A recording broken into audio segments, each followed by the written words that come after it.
Hey guys, welcome back. I'm Making Campbell and this is Making Stuff.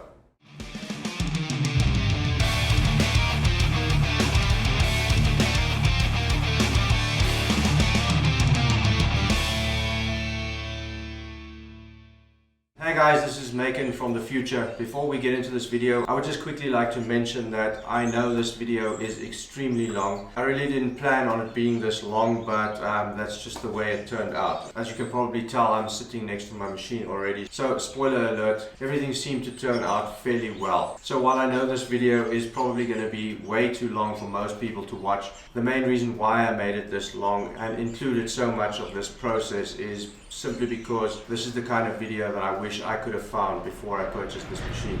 So with that said, this video is most probably only going to be really interesting for other people who happen to be purchasing a CNC, or better yet, thinking about purchasing a CNC specifically from Blue Elephant. So with all that said, let's jump into the video. So as you can probably tell, it looks a bit different here. It is 7:45 on Monday morning. Yesterday morning I spent the better part of 2 hours clearing this whole space out. So everything that was here is in storage next to the garage at the moment. And the reason for that is my CNC machine is arriving today. In fact, in 15 minutes I have to be at the courier company so that we can inspect and open the container so that we can make sure everything is there and in good condition. So I'm going to down my coffee and head over there. Now I'm not that comfortable walking around with a camera in public, but I will try my best to at least get some footage with my cell phone for the sake of sharing this awesome moment with you guys. It's a bit hot.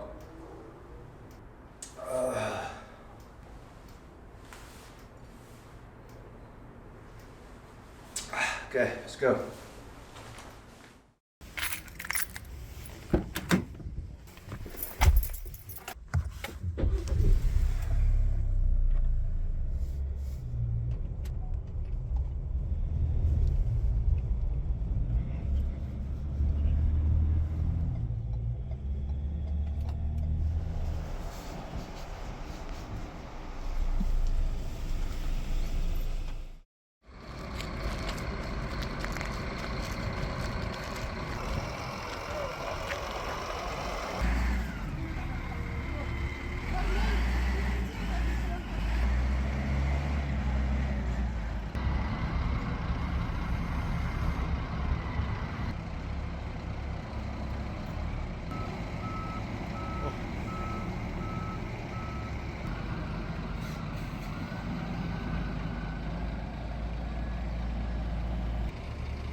Okay, so I'm back home for now. Now, I knew this was going to be quite a task, but it's turning out to be a little bit more complicated than I had hoped. As you probably saw, once we opened the container, I realized that the machine hadn't been crated up as I expected. The machine is basically just wrapped, and it was secured in place with brackets bolted straight to the floor, which is fine, I suppose. The frame obviously should be strong enough to be able to lift it with a forklift, but the problem came in with the construction of the whole frame. Main part of the frame consists of 6 uprights, 3 on each side. Now, while there are connecting pieces between all of them on the sides, the 2 center pieces don't have a supporting frame in the middle, which means that we needed a forklift with forks that are at least 2.5 meters long. So they got a forklift there with the longest forks that they have and a pair of extensions which basically just slide over the existing fork.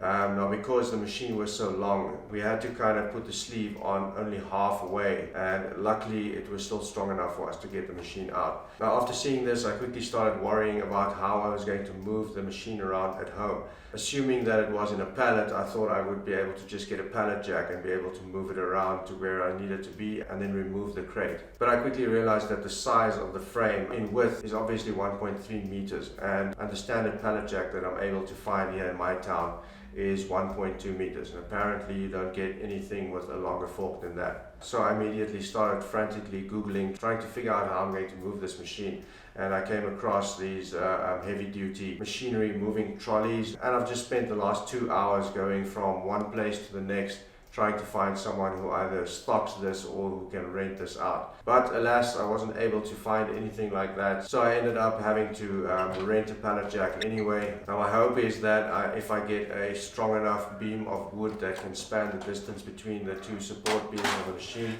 I can stick those under the machine and the pallet jack under that, and with any luck I'll be able to lift and maneuver it that way. So now I just have to wait. The courier company is renting a forklift company to bring the machine to my house and bring it into my garage. And I'm already kind of freaking out about how that's going to work. Moving the machine around now that it's out of the container is obviously a lot easier because a standard forklift can pick it up from the side. But now the problem is the width of my gate and the width of my garage door is such that I won't be able to bring the machine in sideways. So once again, we're going to have to find something with a long enough fork that's able to pick the machine up, and we will precariously bring it down my slight decline of a driveway into my garage. Apparently that's only going to be happening around 3 o'clock this afternoon. So all I can do right now is just sit around and imagine all the things that could go wrong. So let's fast forward and I'll check back when the machine is here. Alright, they just called and said they're on their way. Let's hope this goes smoothly. Wish me luck. So even after explaining to them the problem this morning, they still managed to rock up with a forklift that had forks that were too short. They did have 2 sets of extensions, however neither of them were long enough to pick the machine up lengthwise.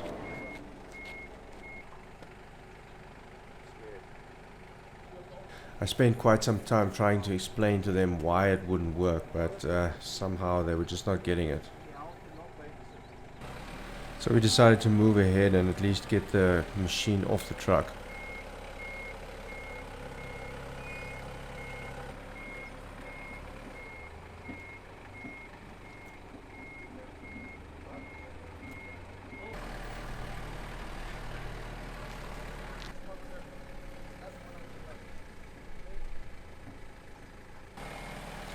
At this point I thought we could maybe put the one set of extensions over the other set and in that way gain enough length in order to pick the machine up. But unfortunately they weren't fitting into one another the way I hoped they would. So after even more standing around trying to come up with ideas, I eventually came up with a really dodgy plan. So I remembered that I still had the pallet jack that I rented earlier, and I figured that perhaps if we use the pallet jack to pick it up in the front and we use the forklift to pick it up in the back, we can gingerly try and maneuver it into my driveway and into the garage. This was pretty damn scary, but ultimately it ended up working.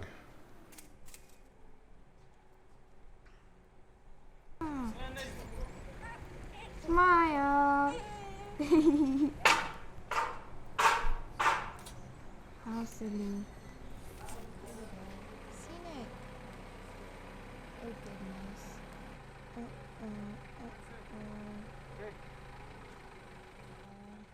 So we put a rope around the machine and tied it directly to the forklift, hopefully to try and prevent the machine from rolling down the hill once we get into the driveway.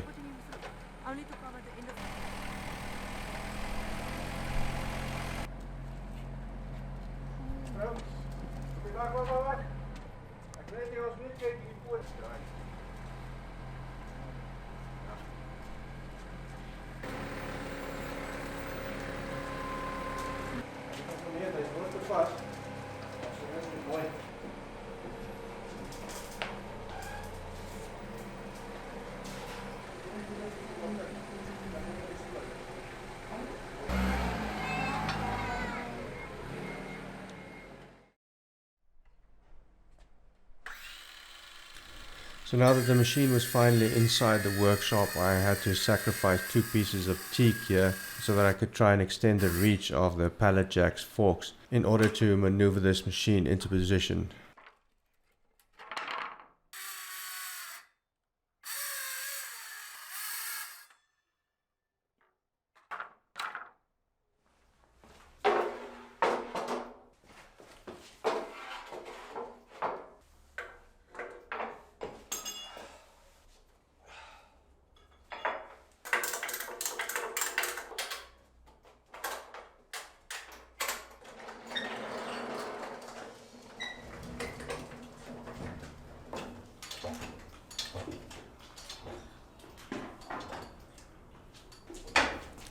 Those teak planks were basically holding on by a thread, and because of where the weight was distributed and how those beams were bending, I had one of the feet dragging on the ground, which made it pretty difficult to move, but I got it done eventually.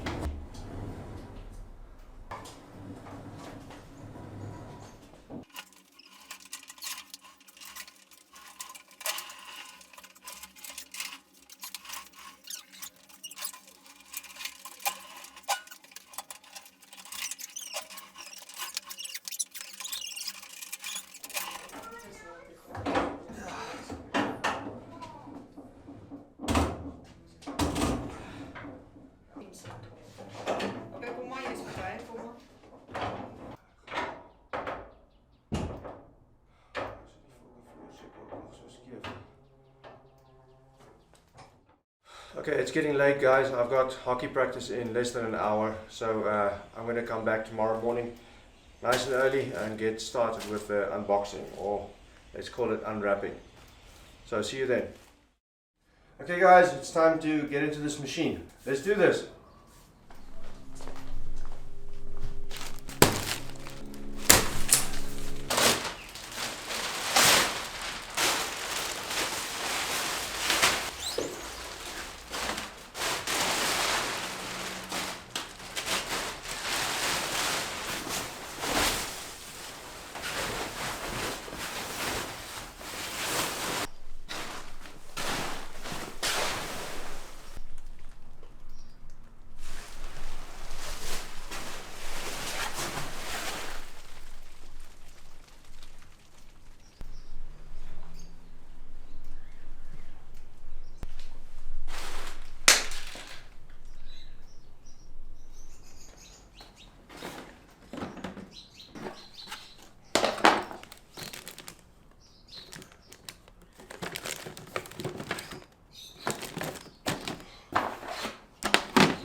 So as you can probably imagine, this is all really exciting. I can almost not believe that this machine is here.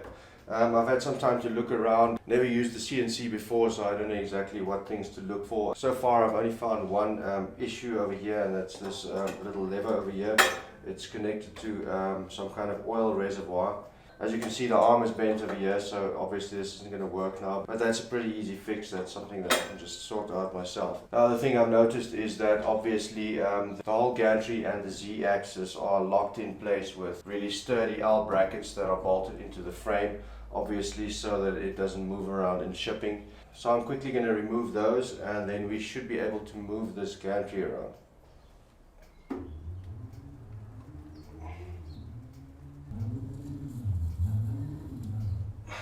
Okay, inside over here is all the electronics, and so far from what I can tell, looks pretty neat.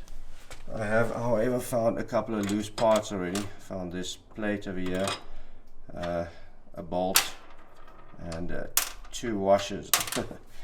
Don't know where they go. So I was hoping to find maybe power cables and manuals in here, but they're not here. So I think let's go back to that box that we had earlier.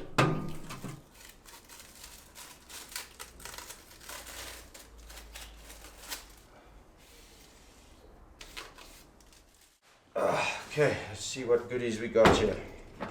Okay, so first off, this is the CNC controller. I ordered this extra. This doesn't come as a standard. The reason I got this is because apparently this allows you to use the machine without a computer. You can just put your G-code file on a stick and stick it in there, and you can do everything from here. This also makes it a lot easier for you to move your gantry around and set your origins and all sorts of stuff like that. I have no clue how this works yet, but I thought it might be a good investment, so I got that extra. There's a giant big wrench. Looks like they've given me a couple of extra stepper motor belts, I think, probably. I've got some hose clamps here, obviously for the dust collection. Okay, this looks like it could be the manual. Okay, no, it doesn't really look like a manual. It just looks like a products catalog for some of their other products. This over here is the water pump.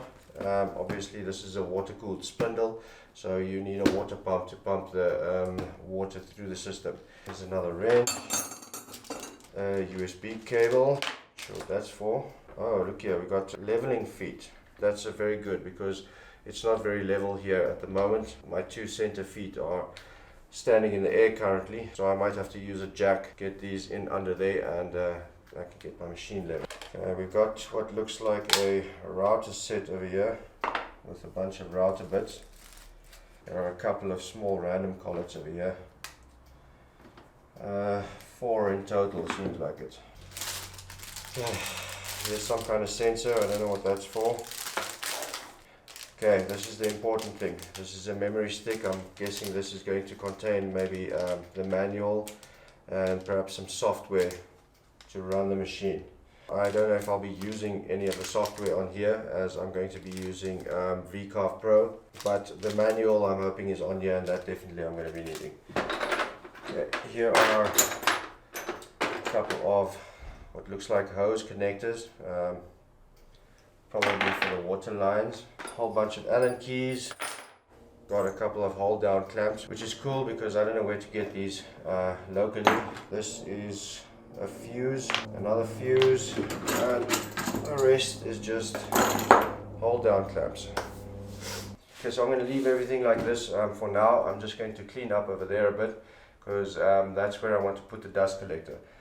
So before I go and check out the manual, I think I'm going to see if I can get this dust collector assembled and into its place, so that I can see how much space I have to work with there, because I still might want to move this machine a little bit more that way. So let's do that.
So this is a little bit strange to me. As you can see, this motor only has a live and a neutral. It doesn't have a ground. This is just a piece of string that's in the cable housing. Now I know from watching a lot of YouTube videos on the subject, it is apparently seemingly very important to ground your dust collection system really well, because it can build up a whole lot of static electricity, which can obviously cause fires. So I'm not exactly sure how I'm supposed to go about that, but for now I'm just going to connect a normal wire and plug onto this, just so that I can at least test, see if everything works. I'll have to do a bit of research to figure out how best to ground this without there being a ground through the motor. If there's anyone watching this who knows how I'm supposed to go about that, it would be great if you could let me know.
Okay, I guess it's the end of day 2 with this machine. Naively, when I woke up this morning, I thought that by this time I would be doing some test cuts already. Now, obviously that hasn't happened, as there were a whole lot of other smaller things that needed to be done. The dust collection is assembled. It took me quite a while, but I managed to get all of the adjustable feet under the machine. So I think I'm going to call it for today, and tonight I'm going to go ahead and study as much of this manual as I possibly can. That is hoping that there is a manual on here. As it stands, I still haven't managed to find a way to power on this machine. I haven't found a power cable anywhere. I haven't found a point where I could plug in a power cable, so I'm not exactly sure how that's going to work. So I'm going to see what I can find out tonight and get back to you tomorrow morning.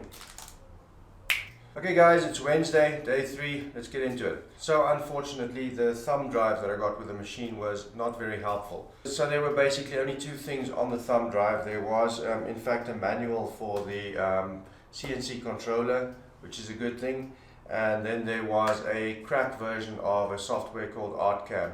Now I've never heard of ArtCam before, so after doing a little bit of research I found out that ArtCam is in fact an Autodesk product which has been discontinued for a number of years. And according to Autodesk's website, after 2018, anyone with a license for ArtCam is still free to use it without any maintenance. And I'm guessing, seeing as they're giving it away with their machines, probably no penalties either. But as I said yesterday, I'm most probably not going to be using ArtCam or anything else. I currently have a trial version of VCarve Pro, but as soon as I get the machine up and running, I'm going to have to spend the money to buy the paid version, which is pretty damn expensive. So seeing as I didn't have a manual, I went ahead and sent an email last night to the account manager who assisted me with the purchase of the machine, and I stated a couple of issues that I had, and this is the response that I got. Hello Macon, okay, I build WhatsApp group for you. Engineer will help you by WhatsApp group. Please do not worry about it. So while the correspondence seems fairly informal to say the least, at least I do not feel like I have been forgotten after purchasing this machine. So I went to my WhatsApp, and sure enough I found I was added to a maintenance group, and an engineer or technician has already sent me a number of pictures and videos and links that have already seemed to answer some of the questions that I had. So the 2 main concerns I had yesterday was I didn't know where to connect any power to this machine, and even after taking a bunch of panels off here last night, I couldn't manage to find a port where I could insert this CNC controller.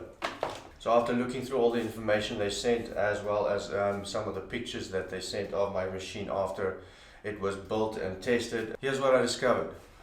So yesterday I mentioned some of the parts that I found lying around in the machine. This panel was one of them, and after checking the photos I realized that that panel belongs over here.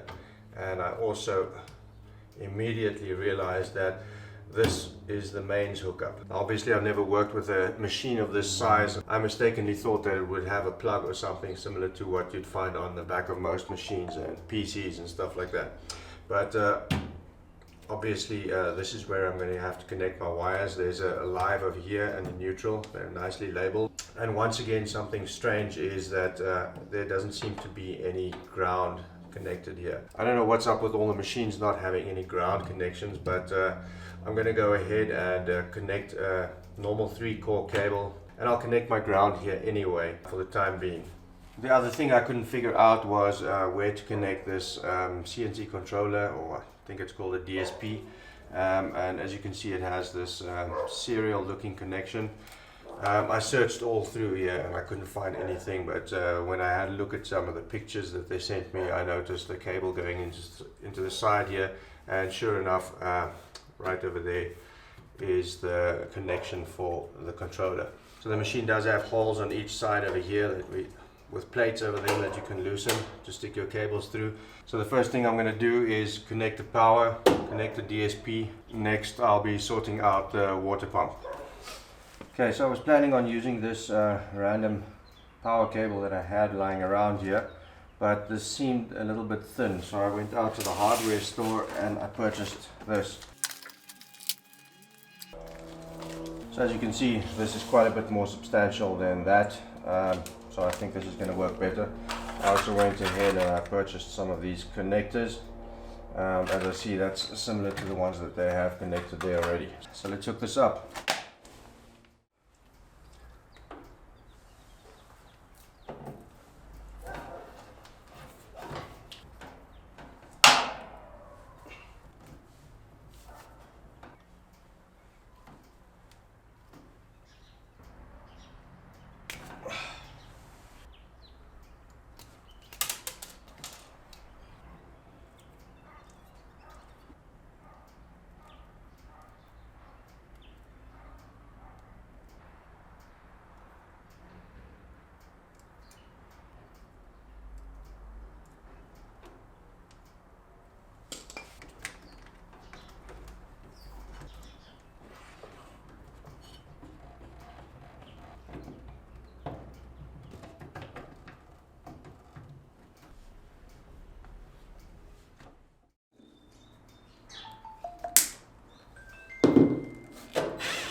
Okay, I'd love to carry on here, but I've got some other stuff that needs to get done. So tomorrow, day 4, all we need to do is fill up that container with water and fill up the oil reservoir with engine oil.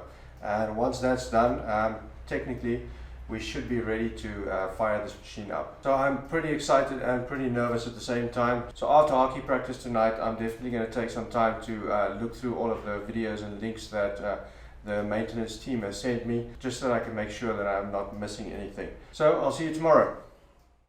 Okay, we're back and we're in the home stretch. Hopefully before the end of the day we'll have this machine running, and hopefully before the end of this video at least be able to do a small project just to test that everything works. So let's do it.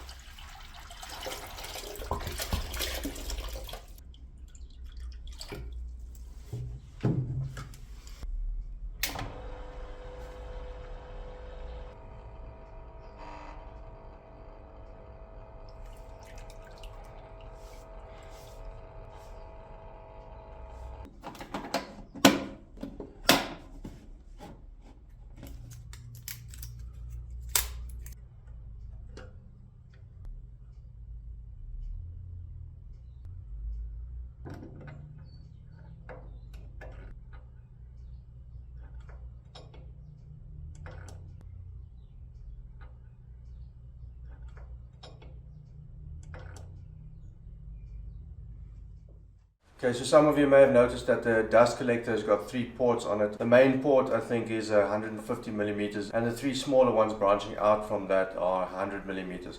Now I did receive this cap inside the box, but only one of them, and for some reason, try as I may, I can't get this thing to fit over there. So I was planning to 3D print a cap that I could put over the other 2 ports, but then I remembered that I have this, which is a sample blast gate that I designed and cut on my laser probably more than 5 years ago. I've tested this and it fits perfectly. I actually think I have designs for this on my website, so if there's anyone that's interested in that, I'll leave a link in the description below. Unfortunately, I only have one of these, but also fortunately I do have a laser machine again, so I went ahead and quickly cut out this, which is basically just a cap. So now I can close off those open ports and quickly give the dust collection a test.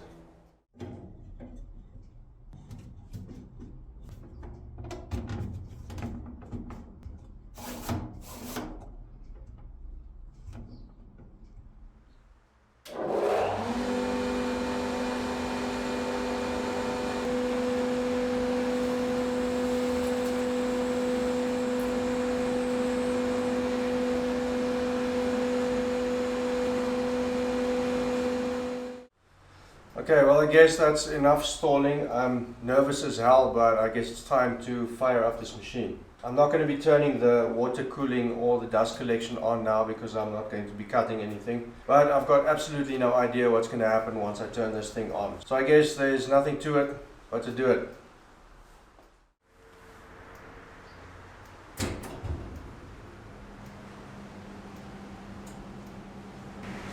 Okay, that's not exactly what I was expecting, but I see the DSP is on now and it's giving me an option, all axis home, Z axis home, or none axis home. Let's do all axis home, see what happens.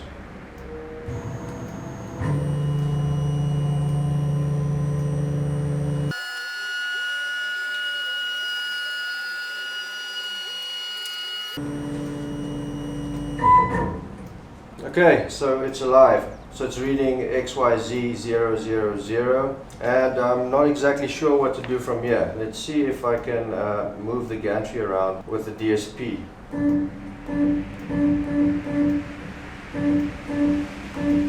Okay, it's moving.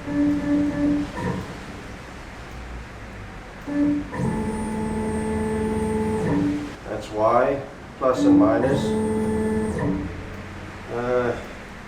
X.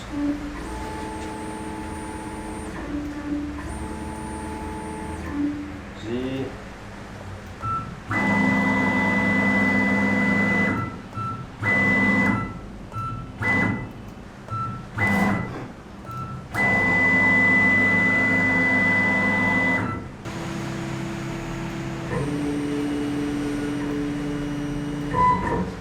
Okay, so I think I'm going to need to take a couple of minutes to peruse the manual for this, maybe watch a video or two, and then I'm going to see if I can come up with some kind of small test file so that we can maybe cut something and give it a try. Now I know this video has already been terribly long, so I'm not going to go into depth into any of that. I'm just going to see if I can get a test file cut, and perhaps in a future video I can go a little bit more into depth about how all this stuff works. So for now I'm going to turn it off, but I'll be back shortly, and hopefully we can cut something.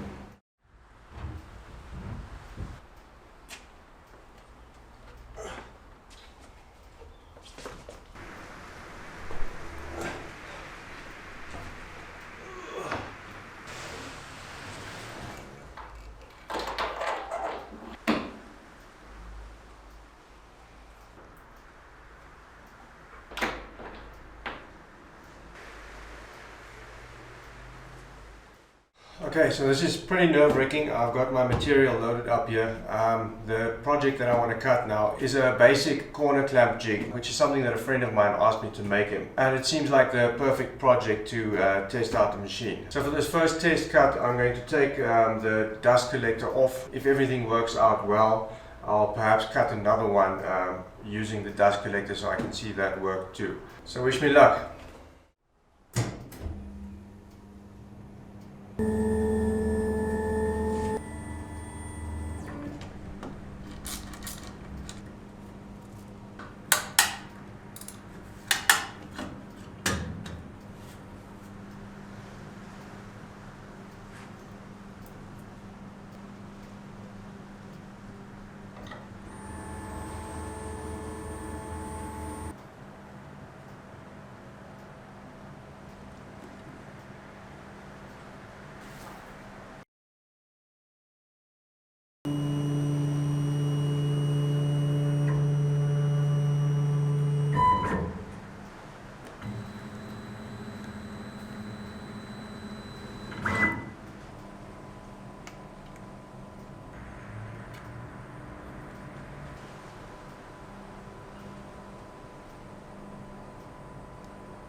Okay, it looks like there must be something wrong with the position of my file. In the software I made it so that the origin point of the job is supposed to be in the corner. Now I know that this circle, which has been cut out first, is close to the corner where it's supposed to cut.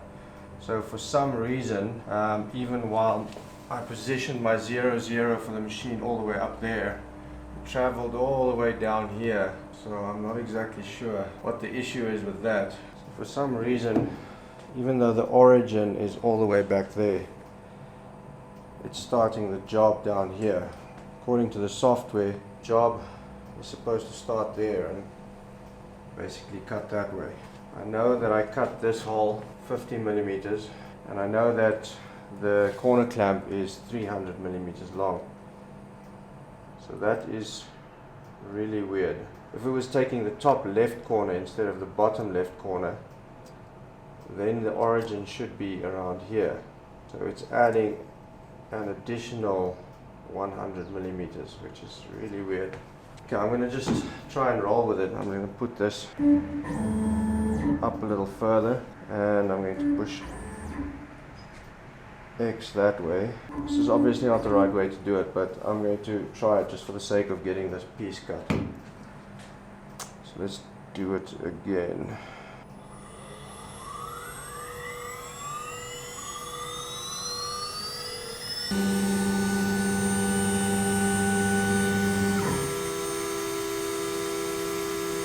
It looks like it's going to cut right, at least this time. Let's see.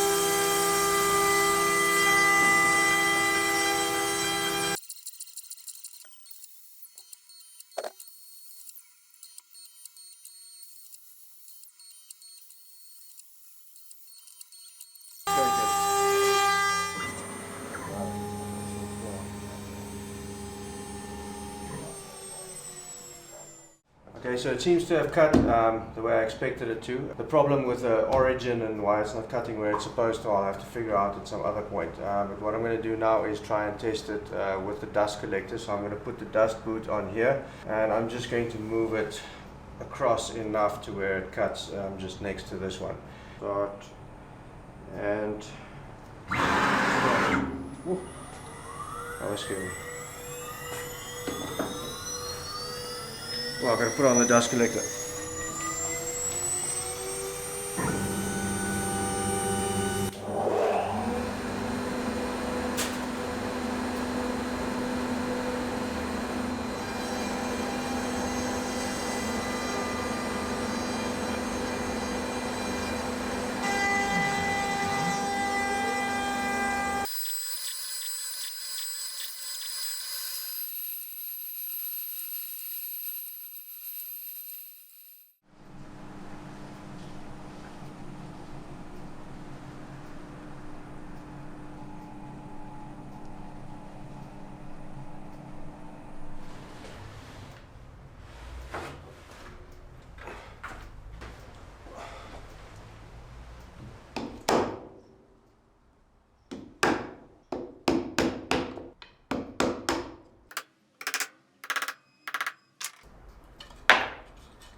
Okay guys, I think that's about as far as I'm going to take it for this video. I've been editing every day's footage in the evenings till really late, so I know that this video has really gotten very long by now. But all in all, I think I've achieved what I set out to do. I've managed to get my machine in here, I've managed to get it set up, and I've managed to do my first test cut. Now, given the fact that this is really crappy material, I think this turned out really well. I'm not really sure if the speeds and feeds were ideal, but I did manage to cut it without any major issues. I did hear some strange sounds here and there, but these are things that I'll start getting more in tune with as I use the machine more and more. So I don't want to take up too much more of your time, but I do want to give you a brief rundown of my experience purchasing this machine, as well as the quality and the build and the after-sales service that I've gotten so far. As I mentioned before, the language barrier is a tiny bit of a hurdle, but between Blue Elephant's fairly broken English and my non-existent Chinese, we still managed to understand each other fairly well.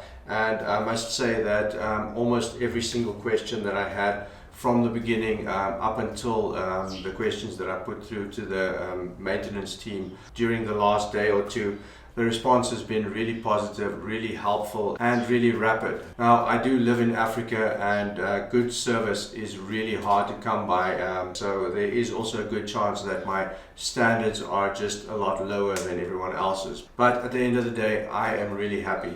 As for the quality and the build of the machine, it's hard to say because I don't really have anything else to compare it to. Everything looks really solid, really well engineered, well designed, but obviously it is a little bit lacking here and there in finishing. There were a couple of screws here and there that were loose that I had to tighten, latches on the doors that weren't properly installed. But these are all really small things. But looking at what I paid for this machine versus what I'm getting for it, I really think it is good value for money. All told, including the transport, the machine, the insurance for the shipping, the customs clearance, the transport from the port of Walfish Bay to my town, as well as the costs involved in getting the machine into my actual workshop. I think we're probably standing around 200,000 Namibian dollars, which with today's exchange rate is just under 10,000 US. Now, I'm not going to pretend like that's not a lot of money, but if you look at what else you can get for that price, I know that from watching a whole bunch of videos on reviews from people purchasing Avid CNCs, once you start adding all of these things up, the transport and the extras, I've seen many Avid CNC buyers get up to that price and beyond really quickly.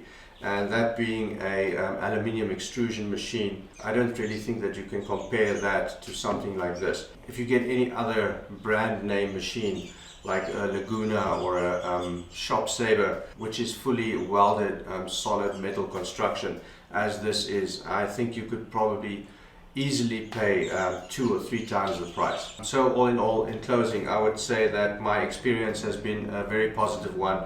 I'm very happy with my purchase, and I really look forward to all the things that I'm going to be able to do with this. I know it is obviously very cliche to say, but the only limit is my imagination. So with all that said, I'm not going to take up any more of your time. Thank you very much for watching. I hope you enjoyed this video. I hope you found it entertaining and informative. If you have any questions about this machine, about the company where I bought the machine, you are more than welcome to post them in the comments below, and I will get back to you as soon as possible. So as always, till next time, keep making stuff.